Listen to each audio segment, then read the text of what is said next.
Halo Koi Lover, hari ini tidak di markas, tidak di sawah.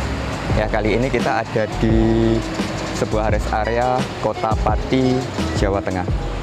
Nah, kali ini kita ada di sebuah rest area di Pati, Jawa Tengah. Di belakang saya terlihat ini beberapa kantong ikan. Ya, kami mengantarkan ikan langsung ke konsumen. Ini mungkin agak istimewa karena ini nominalnya lumayan banyak. Ini ada 75 ekor ikan besar-besar 30-40 cm. Jadi oke, kita antar langsung ke konsumen tanpa ekspedisi. Jadi kita langsung datang sambil nanti mungkin konsultasi. Jadi ingin tahu seperti apa konsumen kita kali ini. Ikuti terus kami di perjalanan Pati, Jawa Tengah.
Oke guys, akhirnya sampai juga ini ke rumah konsumen kita.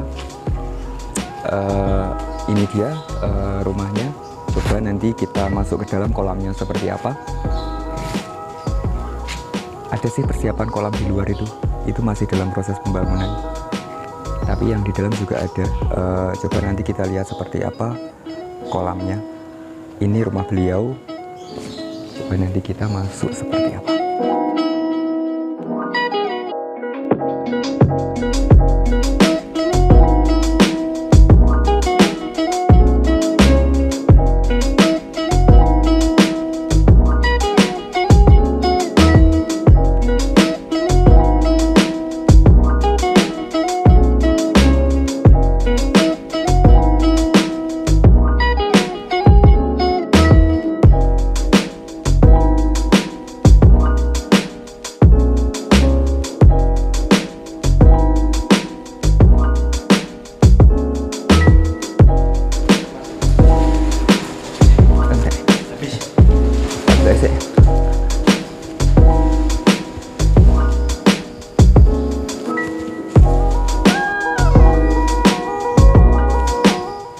Jadi teman-teman, ya, ini ikan yang kami kirim hari ini.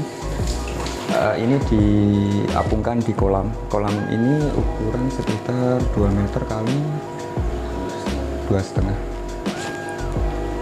Ya karena ikannya banyak jadi padat. Jadi prosesnya memang seperti ini, diapungkan dulu biar beradaptasi dengan air yang ada di kolam ini.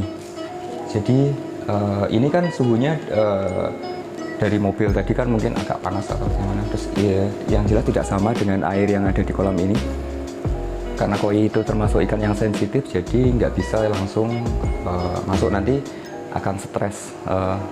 Ya memang sih dalam pengiriman itu ikan kan pasti terjadi stres, cuman saat mereka beradaptasi dengan air baru itu kemungkinan stresnya lebih tinggi. Jadi untuk mengantisipasi itu, proses pengapungan seperti ini lazim dilakukan untuk ikan bisa beradaptasi. Ini bisa dilakukan 1 jam, 2 jam, 3 jam. Bahkan kalau di duta itu bisa sehari 2 hari mengapungkan seperti ini, karena kan di sana kan ada gas, ada tim perawatan, jadi bisa dikontrol langsung. Terus saat gasnya sudah menipis bisa diganti. Tapi untuk para konsumen biasanya 3 jam itu sudah cukup mereka beradaptasi. Ini nanti kelanjutannya Saat ikan sudah beradaptasi, ikan ditaruh misalnya di sini, dikasih bak itu, semua dimasukkan ke bak, air kolam ditambahkan ke dalam bak biar lebih beradaptasi lagi, ditunggu beberapa menit, lalu ikan satu-satu dimasukkan ke kolam situ. Nah, biasanya memang ikan itu akan kaget karena memang di lingkungan baru, di kondisi air baru, lingkungan baru, suhu baru, semuanya serba baru, ikan mungkin akan kaget. Biasanya itu terindikasi dari memerah. Jadi bagian sirip itu akan memerah. Bagian sirip punggung, sirip dayung depan itu biasanya akan memerah. Di ekor itu juga memerah gurat. Itu biasa terjadi. Tapi kalau dibiarkan itu juga berbahaya. Bisa terjadi yang namanya jamur aeromonas sangat mudah menyerang, karena saat ikan beradaptasi itu mereka akan memproduksi lendir sangat banyak. Dan lendir-lendir itu akan terlepas, malah karena saking banyaknya malah terlepas dari kulitnya, itu juga akan jadi biang amonia. Jadi selain kotoran ikan, penyumbang amonia terbesar itu juga dari lendir ikan itu sendiri, itu sangat berbahaya. Jadi saat mereka mengeluarkan lendir itu bisa terjadi kolam jadi keruh amonia. Biasanya ditandai airnya jenuh. Jadi air jenuh itu air yang berbusa, kalau berbusa itu nggak mau hilang, nggak mau pecah. Itu namanya air jenuh biasanya gitu. Kalau tidak begitu terindikasi airnya warnanya keruh putih. Beda ya sama keruh biasa, itu keruh putih. Jadi airnya keruh putih itu sangat berbahaya. Makanya untuk mengantisipasinya adaptasi sangat penting, mengadaptasikan ikan. Setelah itu untuk agar ikan tidak terlalu kaget itu biasanya ditambahkan garam ikan. Dosisnya 1 kilo per 1000 liter air. Ini daerah pesisir selatan, mungkin kandungan garamnya cukup tinggi, jadi mungkin kemungkinan ikan akan mudah beradaptasi di sini. Tapi ya kita berdoa saja, semoga ikannya aman-aman saja. Jadi ini bersama tim ngelesot, tim gemoy. Ini berada di rumah konsumen. Ini kolamnya ada di area dapur ya. Ini atas, jadi seperti itu. Ini waterfallnya tinggi, lumayan tinggi. Jadi ini sangat waterfall tinggi ini keuntungannya suplai oksigen sangat banyak. Cuman mungkin agak berisik kalau malam. Tapi kan bisa dikecilkan volume dari chamber, airnya bisa dikecilkan. Jadi keuntungan waterfall tinggi seperti ini memang nggak perlu ditambah aerator, sudah bagus kandungan oksigen yang terlarut dalam air. Sangat istimewa ini kolamnya. Ini setengah ini kaca, jadi bisa dibilang 2 dimensi atau 2 dimensi ya kolam seperti ini. Bisa dilihat dari atas ataupun dilihat dari samping. Ini ikannya besar-besar di bawah, cuman memang karena ketutup atasnya jadi gelap, jadi nggak kelihatan, cuman kelihatan sedikit-sedikit. Ikannya lumayan bagus, tenang. Jadi kondisinya seperti ini.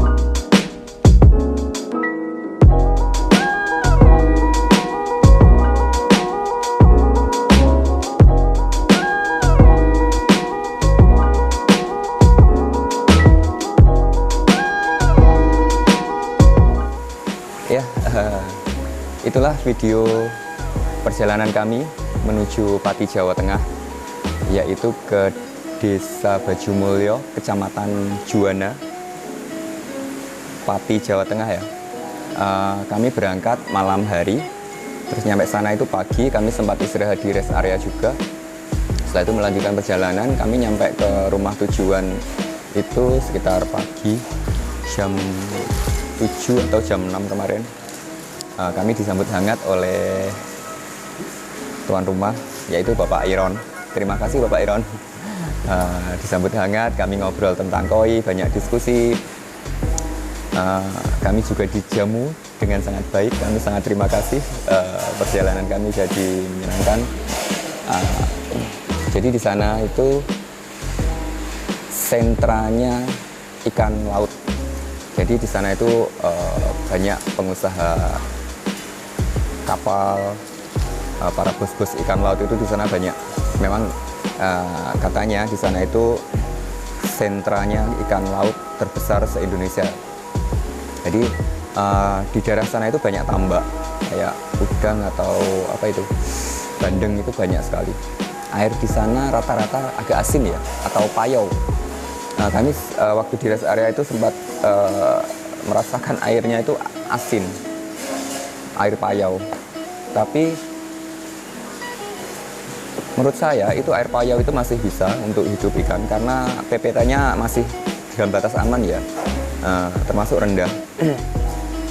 Jadi untuk para koi lover yang berada di sekitar pesisir itu jangan khawatir karena air payau itu masih bisa untuk hidup ikan koi. Tapi kalau untuk air laut itu nggak bisa karena PPT-nya sangat tinggi. Panjang kalau dijelaskan tentang kandungan garam dalam air itu. Koi sebenarnya memang dalam tubuhnya ini ada kandungan garam. Di dalam koi ini sebenarnya ada kandungan garam dalam tubuhnya. Makanya kalau airnya terlalu murni, mereka pun juga agak mudah kecapean. Jadi agar mereka nyaman, kami biasanya memang menambahkan garam yang tidak berzodium ke airnya itu, supaya tidak terlalu murni airnya, tidak terlalu murni tawar gitu. Nah di daerah Juwana, tepatnya di desa Bajumulyo itu kebanyakan saya lihat airnya asin, tapi bisa untuk hidup karena PPT-nya rendah. Biasanya disebut air payau ya. Jadi seperti itulah di daerah sana itu memang airnya payau. Untuk koi lover yang berada di pesisir atau airnya payau itu masih bisa memelihara koi, asal bukan air laut ya. Ya jadi kurang lebihnya perjalanan kami kemarin seperti itu, mengantarkan langsung ke konsumen. Kami itu sangat senang kalau bisa mengantarkan langsung karena kami bisa diskusi langsung, bisa ngobrol langsung. Kami jadi tahu konsumen itu maunya apa atau bagaimana. Yang jelas kita saling support, saling membantu gitu. Sangat senang sebenarnya. Kami cuman waktu yang kadang nggak bisa ya. Nah jadi kurang lebihnya memang seperti itu perjalanan kami kemarin. Semoga menginspirasi, semoga ada hikmah atau ada ilmu-ilmu yang bisa diambil. Saya rasa cukup sekian video kali ini.